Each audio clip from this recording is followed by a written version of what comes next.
அண்ணாமலை ஒரு காலி பெருங்காய டப்பா என்றும் தோல்வி பயத்தில் காவல்துறை பத்திரிகையாளர்களுடன் அவர் வாக்குவாதம் செய்து வருவதாகவும் அதிமுக முன்னாள் அமைச்சர் ஆர்.பி. உதயகுமார் விமர்சித்துள்ளார். இதேபோல் பாஜகவுக்கு செல்வாக்கு இருப்பது போன்று கோவையில் விளம்பரப்படுத்தி வருவதாகவும் பாஜக எப்போதும் 3வது இடத்துக்கு தான் போட்டி என்றும் அதிமுக முன்னாள் அமைச்சர் எஸ்.பி. வேலுமணி சாடியுள்ளார். அதிமுக தயவால் தான் தற்பொழுது பாஜகவில் 4 எம்எல்ஏக்கள் இருப்பதாகவும் அவர் சுட்டிக்காட்டியுள்ளார்.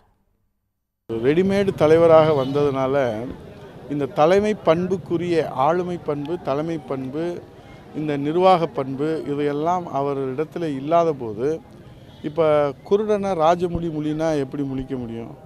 அது மாதிரி தான் அவர்கிட்ட எதுவுமே இல்லை. அது காலி பெருங்காய டப்பா. அதில் வாசம் மட்டும்தான் வருமே தவிர அதில் எந்த விதமான பலனும் இருக்காது. இவங்க அதை ஃபோக்கஸ் பண்ணுறாங்க. அது மக்களிடத்தில் எடுபடலை. இந்த தோல்வி பயத்தில் தான் பார்த்தீங்கன்னா இப்போ தெருச்சண்டைக்கு வந்துட்டார். அவர் போகிற வரவங்களோட சண்டை போடுறாரு, காவல்துறையோட சண்டை போடுறாரு. 4% 3% ஓட்டு தான் பிஜேபிக்கு. இன்றைக்கி சில பெரிய செல்வாக்கு வந்துருச்சு, ஆதரவு வந்துச்சு. இன்னொரு 10% கூட வேணாலும் 15%, அதுக்கு மேலாம் தாண்டவே முடியாது. அவங்க அவ்வளோதான், 3வது இடம் தான், மாட்டுக்கருத்து இல்லை. இப்போ சொல்கிற 3வது இடம் தான் பிஜேபி. ஆனால் இப்போ ஒரு புதுசாக இவங்களே க்ரியேட் பண்ணுறாங்க.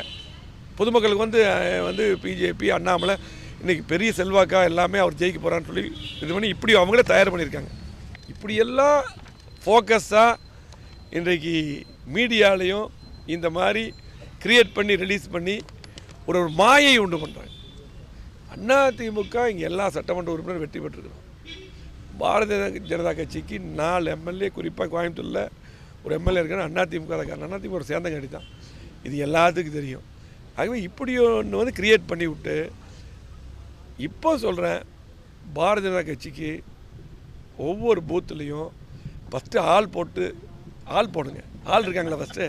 உடனுக்குடன் செய்திகளை தெரிந்து கொள்ள சன் நியூஸ் பெல் ஐகானை கிளிக் பண்ணுங்கள்.